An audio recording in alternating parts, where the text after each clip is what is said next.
Hi hello அனைவருக்கும் வணக்கம். நான் உங்கள் ராமச்சந்திரன். இது உங்கள் ராம்சன் அகாடமி. நண்பர்களே, நம்ம பாருங்க, பியூ எக்ஸாமுக்கான வீடியோஸ் தான் நம்ம வந்து போட்டுட்டு இருக்கோம். அதில் வந்து நம்ம சைக்காலஜியை பொறுத்தவரையிலும் நம்ம டெய்லி 10 கொஸ்டின்ஸ் போட்டுட்டு இருக்கோங்க. அதில் யூனிட் 1 நம்ம வந்து போட்டு முடிச்சோம். இப்போ நம்ம யூனிட் 2 தாங்க நம்ம வந்து பார்க்க போறோம். ஓகேங்களா? சரி, வாங்க வீடியோக்குள்ள வந்து போகலாம். அதுக்கு நம்ம சேனலையும் சப்ஸ்கிரைப் பண்ணிக்கோங்க. கூட பக்கத்தில் இருக்கிற பெல் பட்டனை கிளிக் பண்ணி நோட்டிஃபிகேஷன் ஆல் அப்படின்றதையும் கொடுத்துக்கோங்க. அப்போதான் நம்ம போடுற வீடியோஸ் எல்லாமே உங்களுக்கு உடனடியாக வந்துட்டு இருக்கோம். நம்ம லாஸ்ட் வீடியோவில் ஒரு கொஸ்டின் கொடுத்துருப்போம். அதுக்கான ஆன்சர் என்ன அப்படின்றத பார்த்துட்டு இந்த வீடியோக்குள்ள போயிடலாம் பாருங்க. நம்ம லாஸ்ட் வீடியோவில் கொடுத்துருந்த கொஸ்டின் என்ன அப்படின்னு பார்த்தீங்கன்னா,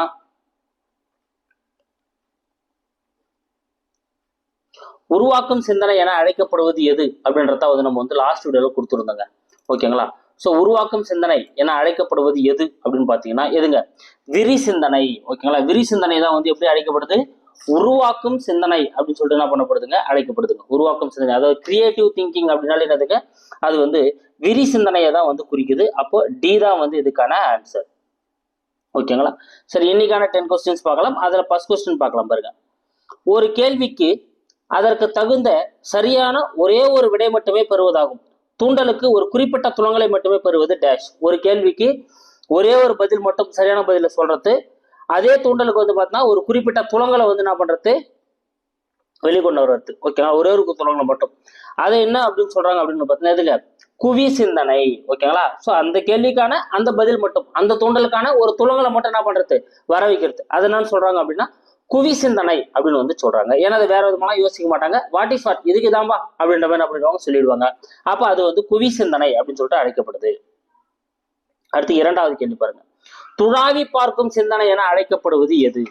துழாவி பார்க்கும் சிந்தனை என அழைக்கப்படுவது எது? சூப்பர். இதுக்கான ஆன்சர் என்ன வரும் அப்படின்னு பாத்தீங்கன்னா, துழாவி பார்க்கும் சிந்தனை அப்படின்னா பிரதிபலிப்பு சிந்தனை. பி தாங்க இதுக்கான ஆன்சர். ஓகேங்களா? அதாவது ரிஃப்ளெக்டிவ் திங்கிங் அப்படின்னு சொல்லுவாங்க. அந்த பிரதிபலிப்பு சிந்தனை தான் எப்படி அழைக்கப்படுது அப்படின்னா துழாவி பார்க்கும் சிந்தனை அப்படின்னு சொல்லிட்டு அழைக்கப்படுதுங்க. துழாவி பார்க்கும் சிந்தனை அப்படின்னு சொல்லிட்டு அழைக்கப்படக்கூடியது பிரதிபலிப்பு சிந்தனை. ஓகேங்களா? அடுத்து, விமர்சன சிந்தனையுடன் வேறு பெயர் யாது? ஸோ கிரிட்டிக்கல் திங்கிங், அதாவது கிரிட்டிசைஸ் பண்ற அப்படின்னு சொல்லுவாங்க. ஸோ விமர்சன அந்த சிந்தனையோட கிரிட்டிக்கல் திங்கிங் இதனோட வேறு பெயரோட தொடர்பில்லாத எது அப்படின்றது தான் உங்களுக்கான கேள்வி.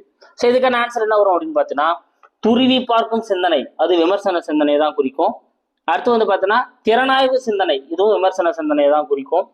அடுத்து வந்து பார்த்தீங்கன்னா நெறிப்படுத்தப்பட்ட சிந்தனை, இதுவும் விமர்சன சிந்தனையை தான் குறிக்கும். ஆனா ஆக்க சிந்தனை அப்படின்றது வந்து இங்க வராது. ஏன்னா ஆக்க சிந்தனை அப்படின்றது விரி சிந்தனையை தான் வந்து குறிக்குது. அப்போ பாருங்க, விரி சிந்தனையே வந்து நம்ம ஏற்கனவே பார்த்தோம். உருவாக்கும் சிந்தனை அப்படின்னாலும் அது டைவர்ஜென்ட் திங்கிங், விரி சிந்தனையை தான் குறிக்குது. அதே போல வந்து பார்த்தீங்கன்னா ஆக்க சிந்தனை அப்படின்னாலும் விரி சிந்தனையை தான் குறிக்குது. ஆனா துருவி பார்க்கும் சிந்தனை, திறனாய்வு சிந்தனை, நெறிப்படுத்தப்பட்ட சிந்தனை எல்லாமே விமர்சன சிந்தனை. இதுல நீங்க இந்த 2 வேர்டு நல்லா ஞாபகம் வச்சுக்கணும். ஓகேங்களா? துழாவி பார்க்கும் அப்படின்னு வந்தா அது வந்து பிரதிபலிப்பு. துருவி பார்க்கும் அப்படின்னு வந்தா அது வந்து என்னதுங்க? விமர்சன சிந்தனை. ஓகேங்களா? ரெண்டும் ஒரே மாதிரி வர போல இருக்கும். அடுத்து, பக்கவாட்டில் தாவும் சிந்தனை என கருத்தை கூறியவர் யார்? பக்கவாட்டில் தாவும் சிந்தனை, அதாவது லேட்ரல் திங்கிங் அப்படின்னு சொல்லுவாங்க. அந்த பக்கவாட்டில் சிந்திக்கக்கூடிய அந்த சிந்தனை உண்டு அப்படின்னு சொல்லிட்டு அந்த கருத்தை முதலில் கூறியவர் யார்? ஸோ யாருன்னு பார்த்தீங்கன்னா டிஃபானே அப்படின்றவர் தான் வந்து இந்த கருத்தை சொல்லியிருப்பாரு. பக்கவாட்டில் தாவும் சிந்தனை அப்படின்ற கருத்தை டிஃபானே தான் வந்து குறிப்பிட்டிருப்பாரு.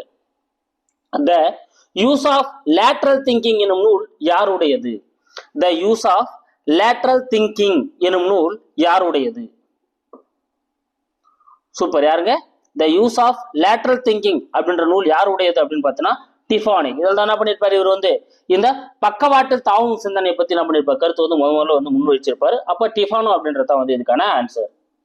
அடுத்து, உடனடியாக வெளிப்படையாக தெரியாத ஒரு பகுத்தறிவு சிந்தனையாக கருதப்படுவது. ஸோ உடனடியா வெளிப்படையா இருக்காது, ஆனா ஒரு பகுத்தறிவு சிந்தனையா வந்து இது கருதப்படுங்க. அப்படி உடனடியாக வெளிப்படையாக தெரியாத ஒரு பகுத்தறிவு சிந்தனையா கருதப்படுவது எது அப்படின்னு வந்து பாத்தீங்கன்னா எதுங்க?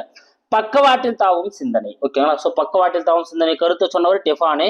த யூஸ் ஆஃப் லேட்ரல் திங்கிங் அப்படின்ற நூல் யாருடையதுனா டிஃபானே உடையது தான். அந்த பக்கவாட்டில் தாவும் சிந்தனை வந்து எப்படி சொல்றாங்க அப்படின்னா உடனடியாக வெளிப்படையாக தெரியாத ஒரு பகுத்தறிவு சிந்தனையா தான் வந்து இதை சொல்றாங்க. அடுத்து, ஒருவர் சொற்களஞ்சிய அறிவு குறைவாக இருந்தால் அது எதை பாதிக்கும்? ஒருவருடைய சொற்களஞ்சிய அறிவு, அதாவது வொக்காபுலரியோட அந்த நாலேஜ் வந்து ரொம்ப புவரா இருக்கு அப்படின்னா அவங்க வந்து அதனோட எதனோட பாதிப்பு அவங்களுக்கு குறைவா இருக்கும் அப்படின்னா சிந்தனையோட பாதிப்பு தான் அவங்களுக்கு வந்து குறைவா இருக்கும். ஸோ இதெல்லாம் அப்போ சிந்தனையை பாதிக்கக்கூடிய அந்த திங்கிங் அப்படின்னு பார்த்தீங்கன்னா அவங்களோட இன்டெலிஜென்ஸ் வந்து குறைவா இருக்கிறதா இருக்கட்டும், அவங்களோட யோசிக்கக்கூடிய தன்மை குறைவா இருக்கிறதா இருக்கட்டும், அதே போல அவங்களோட வொக்காபுலரி சொற்களஞ்சியம் வந்து குறைவா இருந்தாலும் அவங்க சிந்திக்க யோசிப்பாங்க. அப்போ சொற்களஞ்சிய அறிவு குறைவா இருக்கிறது சிந்தனையை பாதிக்கக்கூடியதாக இருக்கும். மொழிசார் மனவியல் என்னும் சொல்லி பிரபலப்படுத்தியவர் யார்? மொழிசார் மனவியல் அப்படின்னு சொல்லுவாங்க, சைக்கோ லிங்கஸ்டிக்ஸ் அப்படின்னு சொல்லுவாங்க. மொழிசார் மனவியல் அப்படின்ற வேர்டு, ஓகேங்களா? அப்போ அது யார் வந்து பிரபலப்படுத்துறாரு நல்லா அப்படின்னா ஆஸ்குட் மற்றும் செபியோக். யாருங்க? ஆஸ்குட் மற்றும் செபியோக் அப்படின்றவங்க தான் வந்து இந்த மொழிசார் மனவியல் அப்படின்ற அந்த வேர்டு வந்து என்ன பண்றாங்க, நல்லா பிரபலப்படுத்துறாங்க. சிந்தனை என்பது நமக்குள் எழும் பேச்சு என கூறியவர். சிந்தனை அப்படின்றது வந்து பாத்தீங்கன்னா நமக்குள்ளே வரக்கூடிய ஒரு பேச்சு தாம்பா அப்படின்னு சொல்லிட்டு கூறியவர் யார்? சிந்தனை என்பது நமக்குள் எழும் பேச்சு என கூறியவர் யார்? சூப்பர். யாருங்க? வாட்சன். டி தாங்க இதுக்கான ஆன்சர். ஸோ வாட்சன் தான் இந்த கூற்றை சொல்லியிருப்பாரு. சிந்தனை அப்படின்றது என்னதுங்க? நமக்குள்ள வரக்கூடிய ஒரு வகையான பேச்சு அப்படின்னு சொன்னவர் வந்து யாருங்க? வாட்சன். ஒவ்வொரு மொழிக்கும் அடிப்படையான சூழ்நிலை அமைப்பு உண்டு.